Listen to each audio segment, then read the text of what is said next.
तो नमस्कार करती हूँ आप सभी के लिए। मैं एक गारी गीत लाई हूँ। अगर पसंद आए तो लाइक सब्सक्राइब और कमेंट बॉक्स में ज़रूर बताइएगा। हम एक मतलब पंडित के ऊपर गारी लाए हैं। पंडित लोग गलत मत समझिएगा कि हम गारी गीत नाम लेकर नहीं कह रहे हैं।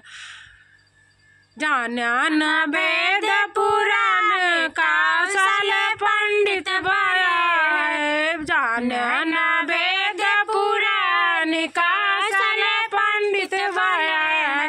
बन बन तू भैंस चराया, बन बन में तू भैंस चराया, बन बन में तू भैंस चराया। कैलाया हिरवा काम कौशल पंडित भया, कौशल पंडित भया। बन बन में तू बकरी चराया, बन बन में तू बकरी चराया।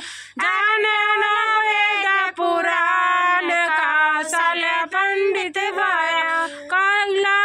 कैला गड़रिया कै काम हो, कौशल पंडित भया। घर घर कैलो मलिया कै काम हो, कौशल पंडित भया है। वेद पुराण कौशल पंडित भया है। गले गले में तू गलियन गलियन में तू माला बेचा।